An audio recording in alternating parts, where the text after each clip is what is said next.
A gente está no livro 2º, Mundo Espiritual ou dos Espíritos. A gente está no capítulo 1, Espíritos, né, estudando Espíritos, Espírito, que somos nós.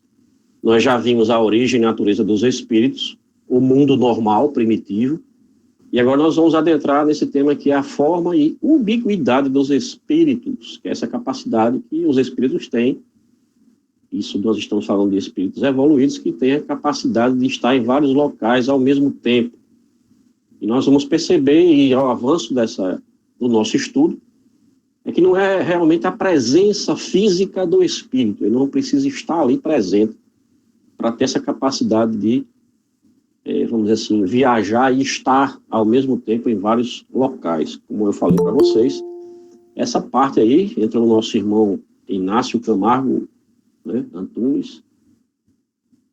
Esse nosso segundo livro aí, o Livro dos Espíritos, deu margem ao Livro dos Médiuns, que nós estamos estudando com o mestre Inácio, nas sextas-feiras. Vamos à nossa primeira questão, 88. Os espíritos têm uma forma determinada, limitada e constante? Kardec pergunta. Né? Os espíritos têm uma forma determinada, ele é limitado, aquela forma é constante? E os espíritos respondem que aos vossos olhos, não. Aos nossos, sim. No caso, os olhos dos espíritos.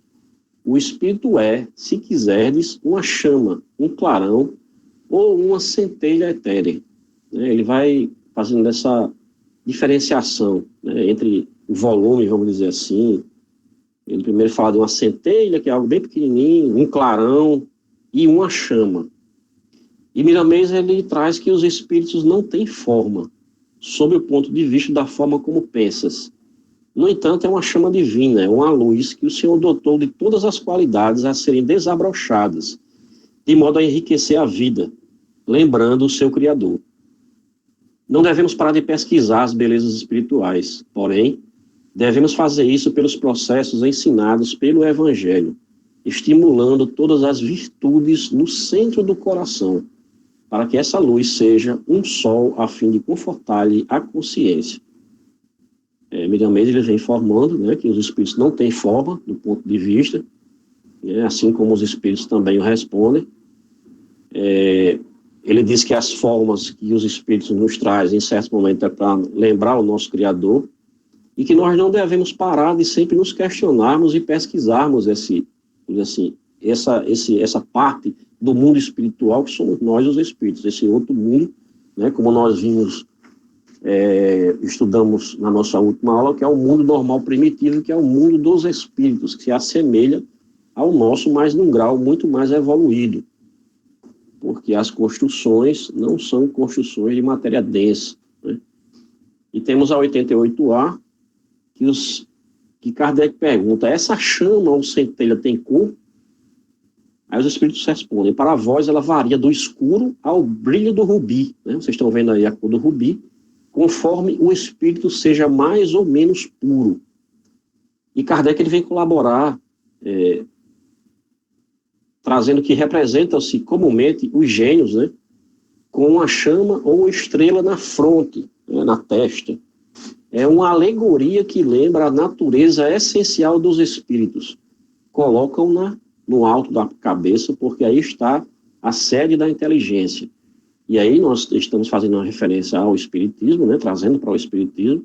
Aí nós temos os nossos centros de força, né, o chakra, como o André Luiz nos traz, que é em formato de vórtice, né, circular.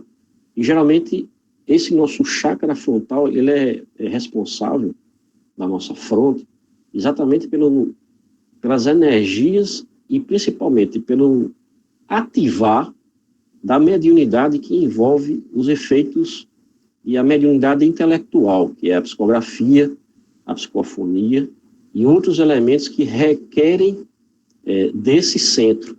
Nós sabemos que nós temos outros centros de força, nós já vimos eles anteriormente, né? E nós vamos avançando na profundidade dessa questão.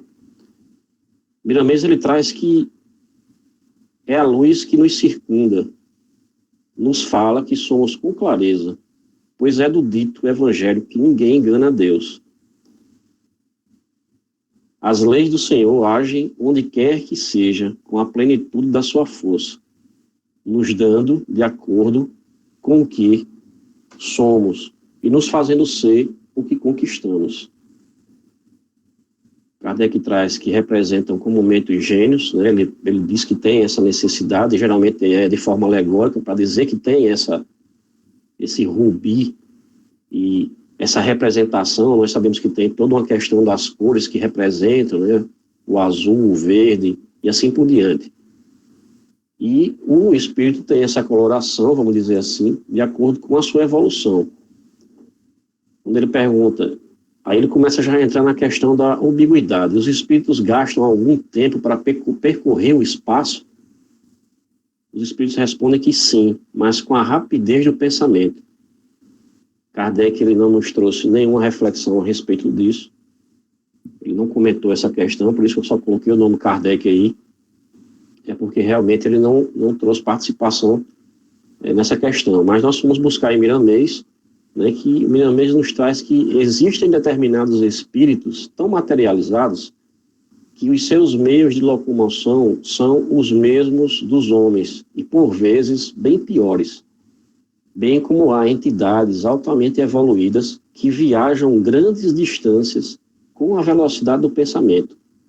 Se o espírito evoluído rasga os espaços e tem a velocidade do pensamento, podemos raciocinar como Deus está em toda parte, permanentemente, e como Jesus está presente onde alguém se reúne em nome dele. Nessa passagem está em Mateus, capítulo 18, 20, e em qualquer lugar da terra. É aquilo que a gente vem falando e construindo esse pensamento e essa reflexão. A capacidade que os espíritos têm de estarem ao mesmo tempo exatamente pela força desse pensamento. Ele se desloca com essa força do pensamento. E isso nós estamos realmente falando sobre espíritos evoluídos que têm essa capacidade. Né? Nós vamos ver um pouco mais na frente. A questão 89A, quando Kardec pergunta, o pensamento não é a própria alma que se transporta? E os espíritos respondem que quando o pensamento está em alguma parte, a alma também aí está. Pois é a alma quem pensa. O pensamento é um atributo, ou seja, o pensamento é uma das qualidades do espírito. E quando ele fala da alma, né, é a alma quando está encarnada. Quando nós estamos encarnados, nós chamamos o espírito de alma. E quando nós estamos desencarnados, então se dá o nome de espírito. Né? O espírito é uma chama divina, consciente. E o pensamento é seu atributo, qualidade, cuja força pode levá-lo aonde quer que seja, desde que tenha condições para tais viagens. Há muitos espíritos que, ao desencarnarem, não saem das casas onde viveram como encarnados. Outros ficam ligados aos despojos nos cemitérios. E outros ainda ficam perambulando pelas ruas e lugares que se afinizaram com os seus sentimentos. O ódio em demasia faz pesar o corpo espiritual. Assim a inveja, o ciúme, a maledicência, o orgulho e o egoísmo. De modo que a volitação, que é exatamente essa capacidade de deslocação, fica difícil para essas entidades. E os seus corpos ficam chumbados ao solo terreno. Nós vemos na obra de André Luiz, que ele no início, que ele chega em nosso lar, ele tem certa dificuldade exatamente com relação a isso, porque ele já tinha saído do umbral, tinha passado mais de 6 anos lá, e ele vai num processo evolutivo, e isso é muito bom quando você começa a acompanhar toda a obra dele, no livro Os Mensageiros, principalmente que ele começa a desenvolver essa capacidade dele, e ele vê a capacidade dos outros que ali se encontram com ele, espíritos um pouco mais evoluídos, a capacidade que ele tinha, a facilidade de se deslocar naquele, vamos dizer, naquele terreno, né? O nosso lar estava na crosta da terra ainda, né? Era uma cidade que está encravada no umbral ainda. Então, André Luiz, ao longo da caminhada dele, ele vai desenvolvendo essas faculdades dele, né? Ele vai vamos dizer assim, sacralizando o espírito dele, vai se elevando, e cada vez que ele consegue fazer isso, maior capacidade que ele tem de se deslocar com a força do pensamento. A questão 90, Kardec pergunta: o espírito que se transporta de um lugar a outro tem a consciência da distância que percorre e dos espaços que atravessa, ou é subitamente transportado ao lugar onde quer ir? Né? O espírito que se transporta de um lado para outro tem a consciência da distância? E os espíritos respondem: ambas as coisas. O espírito pode perfeitamente, se o quiser, dar-se conta da distância que percorre. Mas essa lembrança pode desaparecer completamente. Isso depende da sua vontade, bem como da sua natureza mais ou menos depurada. Kardec ele não traz nenhuma reflexão a respeito dessa questão, e Miramês desenvolve falando assim: o espírito puro, quando deseja fazer viagens longas no seio do universo, entra em preparo espiritual, desfaz-se dos invólucros mais grosseiros, aliando-se ao éter cósmico, onde poderá deslizar com a velocidade que, em se comparando à luz, esta não passa de tartaruga. A mente humana não tem condições de analisar tal velocidade, mas ele nunca faz tais viagens por distração, sempre a serviço do bem comum de todas as criaturas, ou em autoaprendizado espiritual. Se deseja observar as belezas universais, pode fazê-lo, senão, a sua mente poderosa o levará ao lugar idealizado, como se estivesse meditando sem perceber a grande viagem. E aí Miramês nos chama a atenção exatamente da questão dos espíritos puros, que têm essa capacidade. Você viu que nós fizemos dois paralelos entre os espíritos puros e aqueles nossos irmãos que ainda estão presos às paixões da terra, aos sentimentos. Então, para eles, entrar numa porta, né, entrar numa casa, só se a pessoa abrir a porta, porque ele ainda se acha envolto naqueles fluidos densos dele, então ele não consegue atravessar as paredes, né, essa matéria densa, isso ainda é uma grande dificuldade para eles. E nós, nessas questões que nós fizemos agora, que foi até, alguns acharam até que pode ter sido um pouco rápido, mas é porque são questões muito claras, e o diferencial que nós estamos tentando fazer a reflexão é exatamente com relação a isso. O que é essa capacidade da ubiguidade, né, dos espíritos, de estar em vários lugares ao mesmo tempo, pela força do pensamento, né, e isso aí nós estamos falando em espíritos que vão se elevando, né, devido à sua capacidade, o perispírito vai ficando cada vez mais quintessenciado, assim, mais poderoso, né, e sabe lidar com as matérias, a qual ele vai, de certa maneira, tomando conhecimento diante dos tantos lugares que ele vai se deslocando, e ele tem essa capacidade, né, de transpô-las. Nada o impede, né, e nem lhe afeta. Já ao contrário daquele que é um espírito um pouco mais atrasado, que não sabe ainda dominar e não tem o conhecimento, né, por falta do conhecimento. Ele não sabe que é capaz disso. Vamos à questão 91. A matéria oferece obstáculos aos espíritos, que é o que eu estava falando há pouco. Os espíritos respondem que não. Eles penetram tudo. O ar, a terra, as águas e até mesmo o fogo lhes são igualmente acessíveis. Ou seja, nenhum desses elementos, né, ar, terra, água, fogo, causa, e nenhum deles são barreiras para os espíritos, que têm essa capacidade de dominar, né, e exatamente ter essa faculdade espiritual.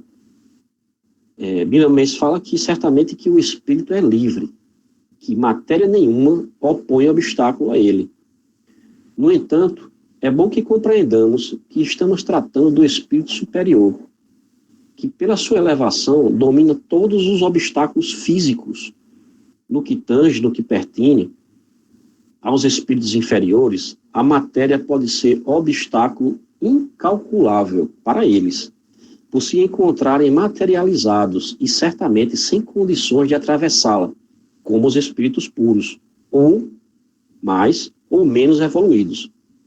O espírito mais grosseiro se reveste de um perispírito compatível com seu estado evolutivo, e ao passar pelo fogo pode se queimar, e em certos casos, ao entrar nas águas, dificilmente se sentir bem.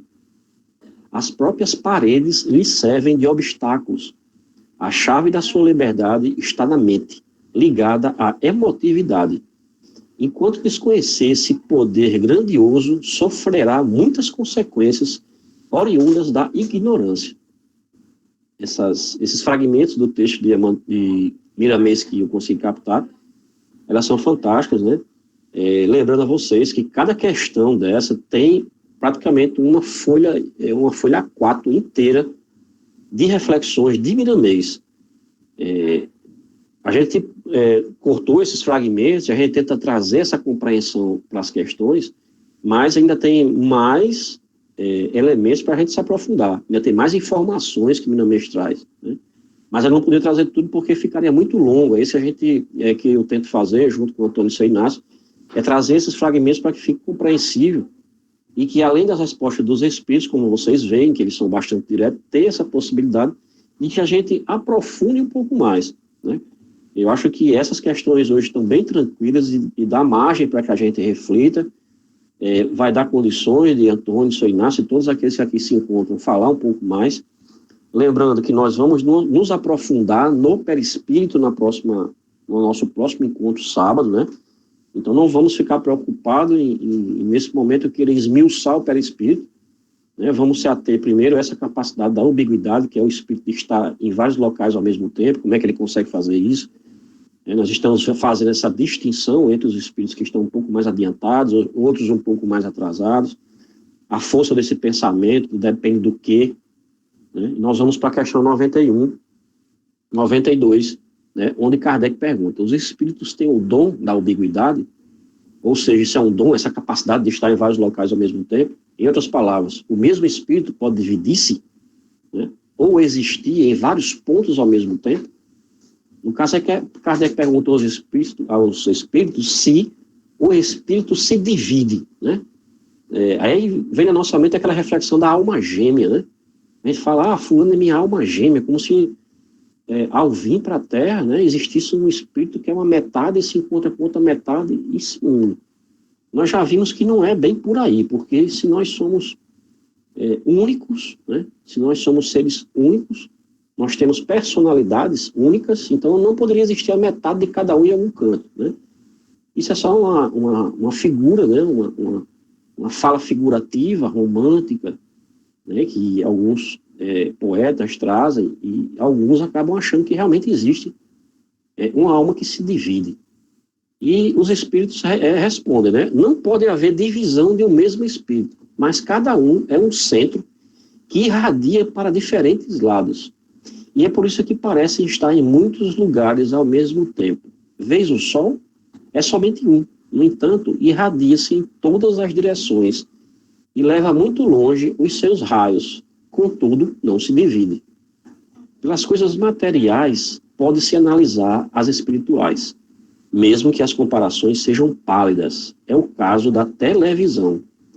Pode-se projetar a imagem de um homem ou um fato em todas as direções, sendo vistos em vários lugares no mesmo instante. E o poder do espírito é bem maior que o dos aparelhos feitos pelos homens.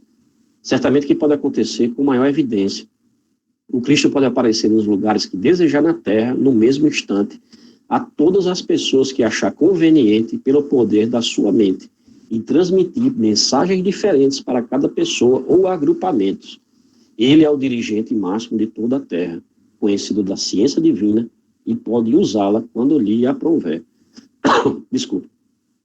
É difícil para a gente ainda refletir sobre essa capacidade de estar em vários locais ao mesmo tempo, se pronunciar e falar coisas diferentes ao mesmo tempo, né, para grupos de pessoas ou pessoas de forma individuais, com mensagens distintas, diferentes, ainda é um pouco, vai além da nossa capacidade, dos nossos sentidos, da nossa inteligência carnal, né? Mas os espíritos dizem que sim, que isso é possível, de acordo com a elevação dos espíritos, a capacidade de estar em vários locais ao mesmo tempo, né? E vamos para a questão 92A, quando Kardec pergunta: todos os espíritos irradiam com a mesma força? Longe disso, essa força depende do grau de pureza de cada um. E Kardec vem a colaborar nessa questão. Cada espírito é uma unidade indivisível, mas cada um pode expandir seu pensamento em diversas direções, sem por isso se dividir. Apenas nesse sentido é que se deve entender o dom da ambiguidade atribuído aos espíritos, tal como uma centelha que projeta longe a sua claridade pode ser percebida de todos os pontos do horizonte. Tal ainda o homem que, sem mudar de lugar e sem se fracionar, pode transmitir ordens, sinais e movimento a diferentes pontos. O espírito não se divide, né? Miramês ele vem a reforçar mais ainda. Quando, por vezes, aparece em vários lugares diferentes, o que chama de ubiguidade é seu poder de irradiação, que pode tanto transmitir anúncios, como no caso de mensagens para os sensitivos, como suas próprias imagens, apresentando-se em muitos lugares ao mesmo tempo. Meus irmãos, eu posso ter dado uma certa velocidade no estudo da noite, mas é porque as questões não tem muito que se comentar, vamos dizer assim, das falas, nem de Miramês, nem de Kardec, porque são questões que ficam bastante claras com essa palavra ubiguidade, que é a capacidade dos espíritos de estarem ao mesmo tempo em vários lugares diferentes, em várias localidades e em várias dimensões, vamos dizer assim. Nós vimos que essa capacidade que os espíritos têm são diferentes para aqueles espíritos que são evoluídos e por aqueles espíritos que estão presos à matéria. Para os espíritos que estão presos à matéria, eles ainda têm dificuldade de transpor os obstáculos terrenos. Eles ainda ficam presos numa porta que é fechada para eles. Eles ficam esperando alguém abrir a porta para ele poder entrar. Isso abrir a porta, né, a gente pode fazer até um paralelo de um abrir a porta com aquela questão que a gente sempre fala, né, senhor? Eu acho que sempre o senhor está trazendo a 466, que os espíritos influenciam nas nossas vidas, e eles influenciam exatamente na hora que a gente abre essa porta, né, fazendo alusão ao abrir de porta, ao abrir e fechar, tanto como uma barreira física para esses espíritos, né, que não tem essa capacidade de dominar a matéria e transpor qualquer uma delas, como nós vimos, o ar, a água, a terra, o fogo, quer dizer, eles podem se queimar ao ter contato. Por quê? Devido à sua ignorância, à sua incapacidade de transpor essas matérias mais densas, porque eles não têm esse conhecimento e já estão revestidos dentro de um processo evolutivo ainda atrasado, né, por não conhecerem e por, às vezes, não quererem, ficam presos aqui às coisas da Terra. Já em contraponto, nós temos os espíritos evoluídos, que têm a capacidade, sabem dominar, e a matéria densa não é mais obstáculos para eles. Eles podem se deslocar a qualquer momento, de qualquer forma, numa velocidade inimaginável, aonde ele até fala que a velocidade da luz, fazendo o comparativo, é de uma tartaruga. E o ser humano não tem elementos nem capacidade de medir essa velocidade. Então, o pensar de um espírito evoluído, o pensar em estar em um local, é estar no local, não é se deslocar para ele. E ele ainda vem nos ensinar mais ainda, que o espírito, se quiser, ele pode, vamos dizer assim, apreciar a viagem, ele pode perceber o que está ao longo da viagem, ou simplesmente, no piscar de olhos, e de acordo com a sua força de irradiação, vamos dizer assim, de irradiar, se deslocar, chegar numa velocidade que ele não venha a perceber a viagem, o caminho, né? É aquela coisa de ficar olhando pela janela o caminho e observando tudo que está passando. Existe essa capacidade? Existe. Eu gostaria só de finalizar contando uma das experiências que eu vivi quando era adolescente. E isso, quando eu era adolescente, a minha mediunidade era muito interessante, porque eu sentia durante o sono, eu me deslocando, eu conseguia me ver na cama, e a gente, quando é adolescente, né, faz umas coisas bem interessantes, e eu fazia isso como se fosse um exercício, e toda noite que eu ia, né, dormir, eu ficava fazendo esse exercício, eu ficava me deslocando da minha cama, e ficava botando a mão, para ver se eu pegava no teto, só que no meio do caminho eu ficava com medo, aí voltava. Então eu fazia isso constantemente. Em certo momento, a minha mediunidade foi, vamos dizer assim, foi suspensa, devido a N coisas que aconteceram, né, e que aos poucos está voltando, vamos dizer assim, está sendo despertada devido ao trabalho, mas na minha adolescência e juventude, e principalmente quando eu era criança, né, isso era muito, muito forte em mim. E eu lembro também de uma vez que foram várias, né, mas vamos dizer assim, é essa que eu achei mais interessante, porque em um desses deslocamentos, vinha, creio que seja meu mentor na época, e isso eu era adolescente, devia ter uns 16 anos, 17 anos de idade, né, nem tanto. E ele dizia, olha, Márcio, a gente tem que ir em tal canto, e lá você vai chegar lá, vai ter uma pessoa lá que vai estar lá, e você vai dizer isso, isso, isso a ela. Só que, para chegar nesse lugar, tinha que se deslocar. E eu via o deslocamento saindo, né, vendo como se estivesse voando mesmo. O negócio de, né, eu contando para você, parece que é doido. Mas quando eu chegava lá em cima, eu sentia o frio do vento, eu sentia o vento no meu cabelo, eu sentia as sensações de estar lá em cima. E eu lembro com muita propriedade que quando eu estava lá em cima, eu pensei que ia cair. Então, quando eu pensei que ia cair, aí vinha a voz e dizia, não tenha medo, eu estou segurando a sua mão. Não precisa você ter medo. Né? E eu ficava como se fosse com a mão estendida, percebendo ele segurando essa minha mão, mas eu não sentia o pegar da mão, mas sabia que a gente estava em contato. Né? E eu sentia e eu via as luzes aqui embaixo. Né? Nessa época eu morava aqui em Natal ainda, e eu via todas as luzes da cidade embaixo, e eu percebia chegando nesse local e fazendo exatamente isso que eu acabei de dizer para vocês. Eu chegava diante de uma pessoa e eu começava a falar aquela mensagem que tinha sido dada para ele. Né? Eu lembro na época que era alguma coisa relacionada com o trabalho dele. Ele era um comerciante e eu não lembro mais quais foram as palavras que eu disse para ele, mas que tinha que ser dada uma mensagem para ele que foi dada. E eu vivi muitas experiências exatamente com essa questão do deslocar-se. Né? E a gente, às vezes, quando é adolescente, é meio irresponsável. Eu ficava fazendo isso várias vezes. Né? Eu já ia dormir pensando nisso.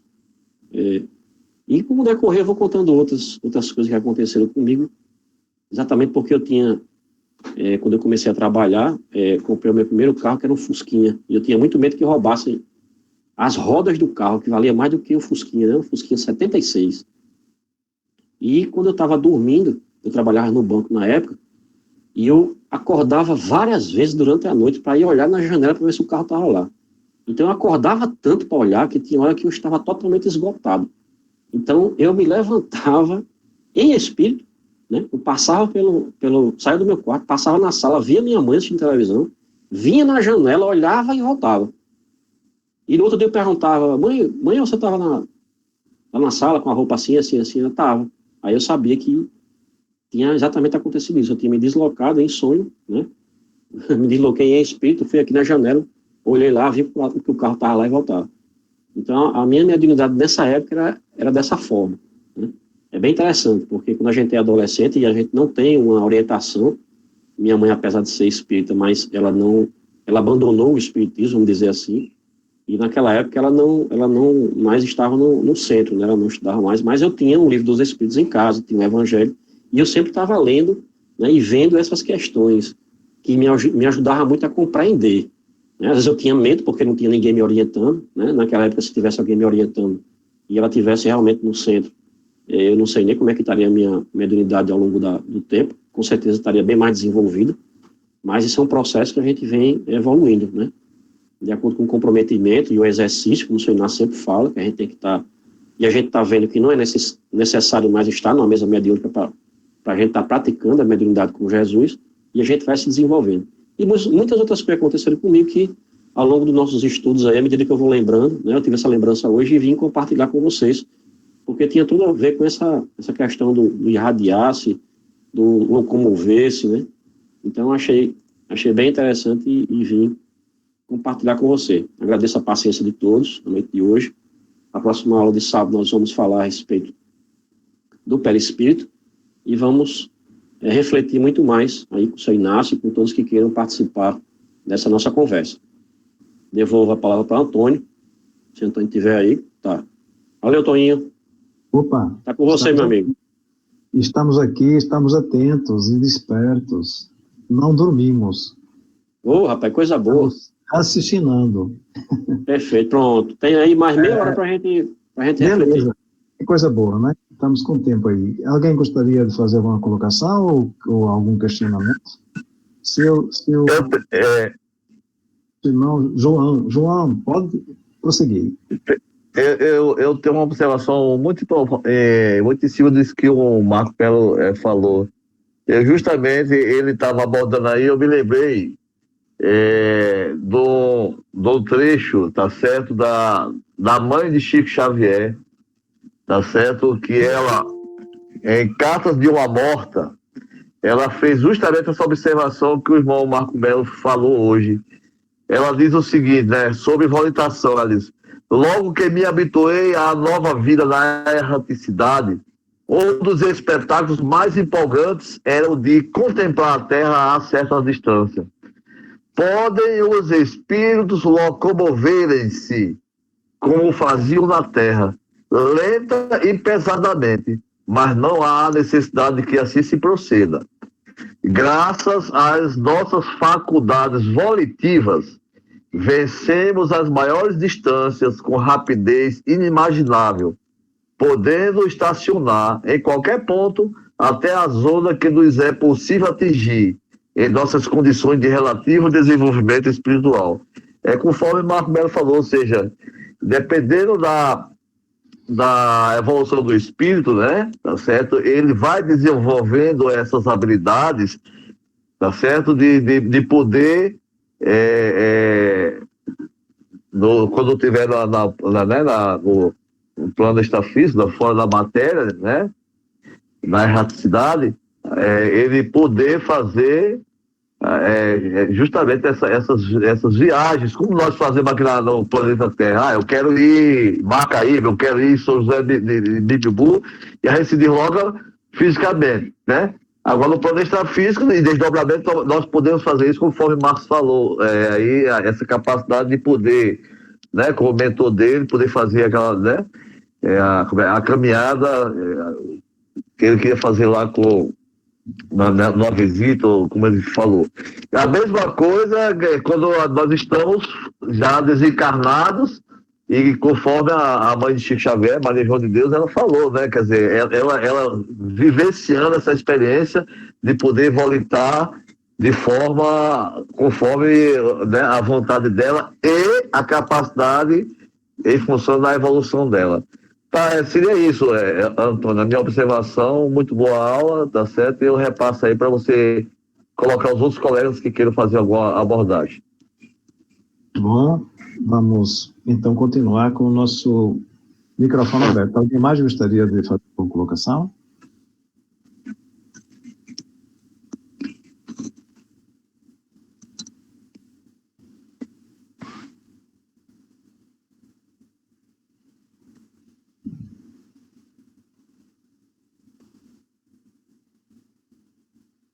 Sr. Inácio, gostaria de fazer uma colocação?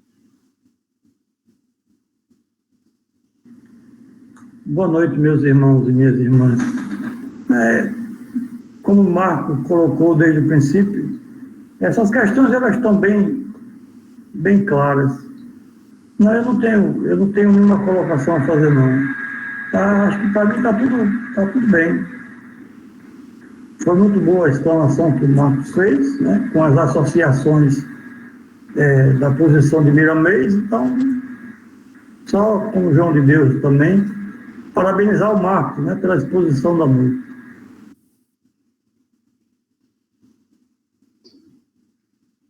Bom, meus irmãos, então, como temos aqui alguns minutos, eu gostaria de fazer algumas comparações aqui. Na minha profissão, nós lidamos com o abstrato, assim, de uma certa forma, certo? Então, lidamos também com virtualização. Eu trabalho com redes de computadores e, para mim, fica interessante fazer analogias, né? Ver, por exemplo, os espíritos têm forma determinada, limitada e constante. Eu me lembrei, assim, que um software, né? Ele não tem, para nós, ele não tem expressão, não tem massa, né? Para nós que estamos olhando para ele, para um software, a gente não consegue ver uma forma, nem determinar um peso para ele. Porém, ele tem uma forma e ele tem um peso, né? Quando nós vamos fazer um download de um aplicativo para um celular, nós sabemos que ele é mais pesado, que ele é menos pesado, que ele pede mais recursos para rodar.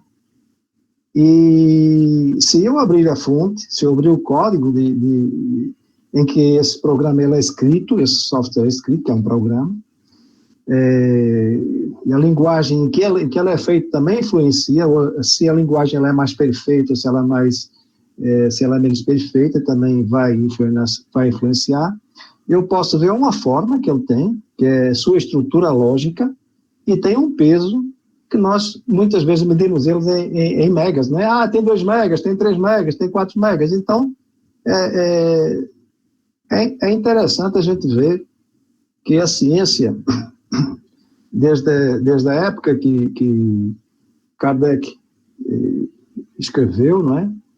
E até os nossos tempos, ela evoluiu. Então, já tem determinadas coisas que nós já conseguimos, pela ciência humana, já conseguimos ter uma ideia, né? Pelo menos alguns de nós, pelas suas profissões, já conseguem entender melhor. Então, sim, é o que ele está dizendo aqui. Sim, eles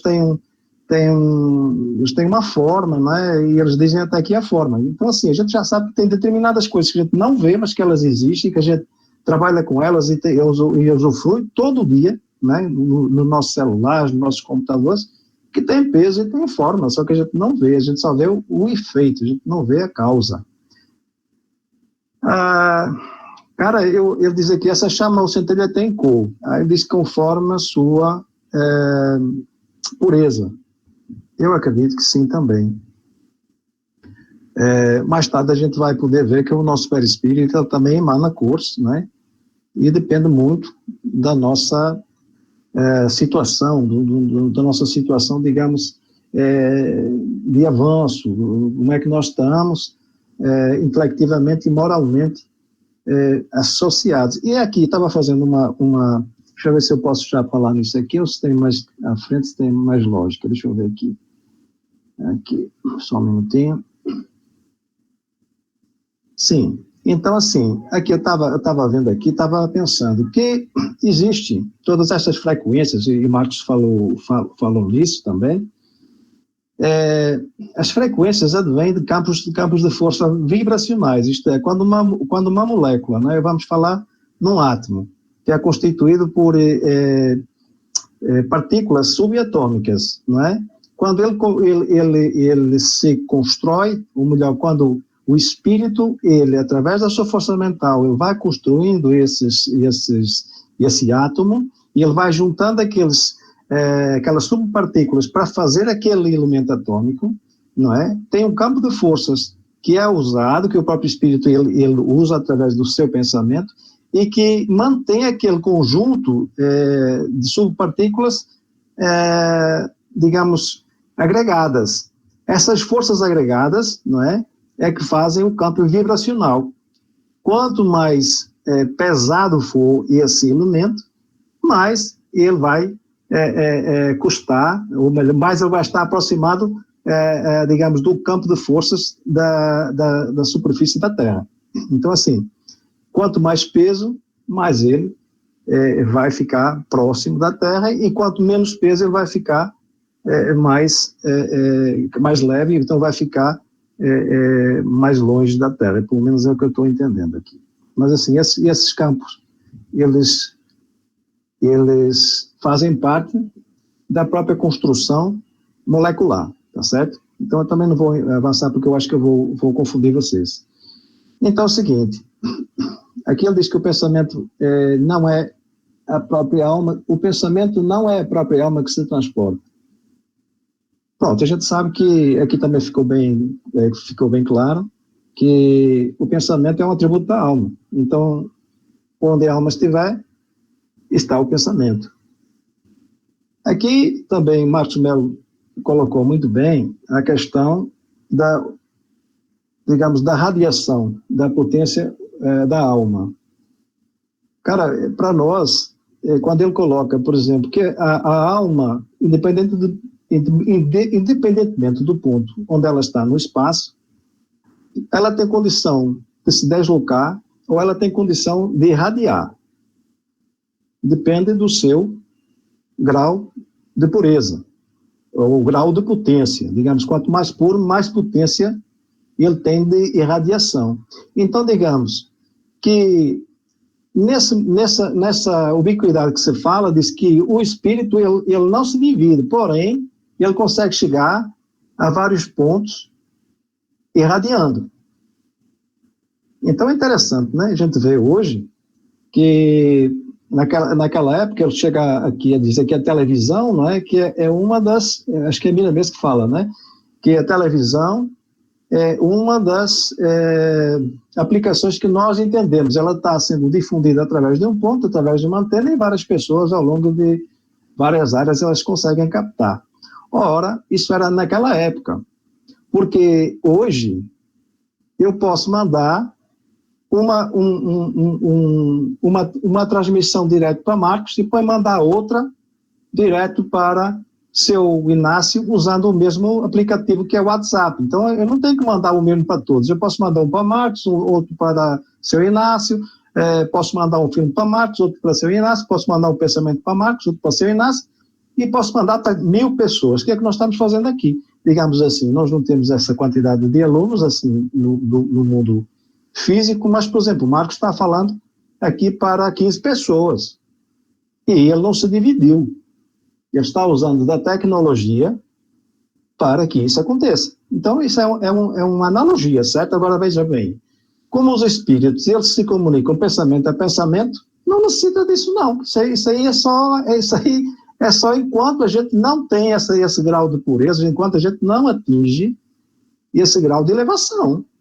Por isso que nós precisamos de celular, precisamos de televisão, precisamos de computador, precisamos de telefone, porque nós não temos a condição ainda de controlar a nossa massa energética, o nosso pensamento. Porque no dia que eu conseguir, ou que alguém de nós conseguir, se comunicar pelo pensamento, eu mando uma mensagem lá para o seu Inácio, se bem que o seu Inácio está muito mais evoluído, muitas vezes ele fica pensando na gente, a gente fica pensando nele, mas digamos assim, quando isso for possível, ninguém vai usar o celular porque não tem necessidade. Então, se eu sou um espírito elevado e eu quero me comunicar com o seu Inácio, com o presidente da China, com o presidente da Rússia, com o Zé lá do Tássico, lá de baixo, eu vou conseguir fazê-lo sem sair do meu lugar. Agora, se eu quiser sair do lugar, eu consigo? Consegue. Como assim? Ele se transporta. Ora, nós sabemos também, na área de informática, por exemplo, e nós vimos isso agora nas transmissões que nós fizemos pelo nosso sistema de transmissão das nossas lives, que existe um tempo sempre que nós gastamos no transporte. Por exemplo, o senhor Inácio estava falando ao vivo e nós estávamos escutando ele, porque a transmissão ia lá para São Paulo, onde estava sendo originado. Eu até falei isso para Marcos, que havia um atraso. O senhor Inácio estava falando com o Sebastião Camargo, e eles estavam tendo uma comunicação basicamente instantânea, só que eu e Marcos estávamos no mesmo ambiente. A comunicação do seu Inácio ia lá para São Paulo e retornava para cá, para Natal. Então, nós tínhamos alguns segundos de delay, que o delay é um atraso na fala. Seu Inácio falava e nós íamos escutar ele depois, sendo que nós estávamos na sala, escutávamos ele 2 vezes, na altura que ele falava e 15 segundos depois, a mesma coisa que ele havia falado.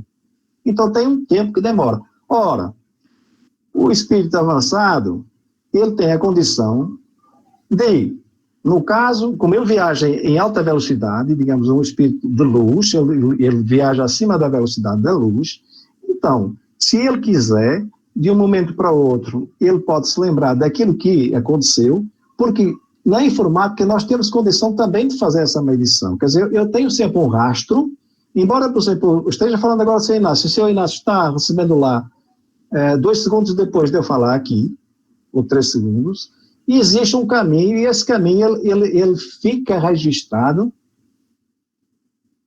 no campo, digamos, no espectro, que digamos que é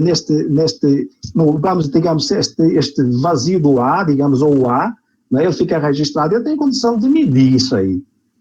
Então, nós medimos isso da forma mais simples, em milissegundos, que é um segundo dividido em 1000 partes.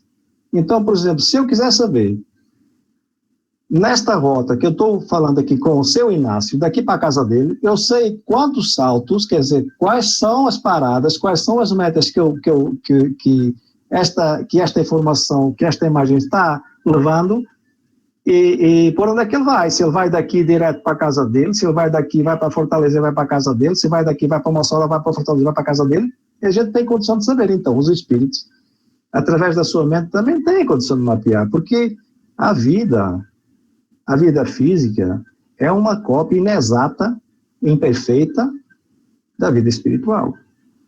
E aqui nós não estamos inventando nada, nós estamos simplesmente conseguindo nos aperceber da ciência que existe na natureza, que isto é, que foi Deus que criou as naturezas, nós conseguimos aperceber, digamos, aproximadamente, de como as coisas funcionam, e nós estamos inventando, estamos copiando de forma ainda muito arcaica toda a tecnologia que já existe no espaço e que está muito mais avançada do que a nossa aqui na Terra. Então, assim, eu não queria também ir muito mais além, que eu acho que chega, né? Senão o Marco Melo vai me colocar de castigo na próxima vez. Mas, assim, eu não sei se eu fui útil, se não fui, mas interessante a gente ver que hoje, na nossa ciência, e na minha profissão, eu tenho condição praticamente de ver isso todos os dias, porque nós hoje, por exemplo, temos empresas que estão em home office, estão trabalhando, e tem uma pessoa que está no Brasil, tem outra pessoa que está em Portugal, tem outra pessoa que está...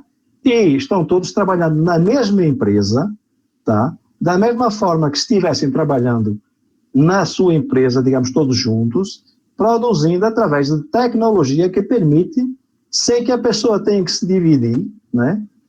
Que possa realmente estar em vários pontos ao mesmo tempo, assim, virtualizando essa capacidade que é do trabalho, tá? Podemos fazer isso com a imagem. E hoje, ao contrário daquela época, ou de há 50 anos atrás, nós conseguimos fazê-lo de forma individual. Pronto, eu acho que dá para a gente entender um pouco, ou pelo menos para mim fica fácil, e eu peço perdão se não conseguir traduzir de uma forma fácil para vocês.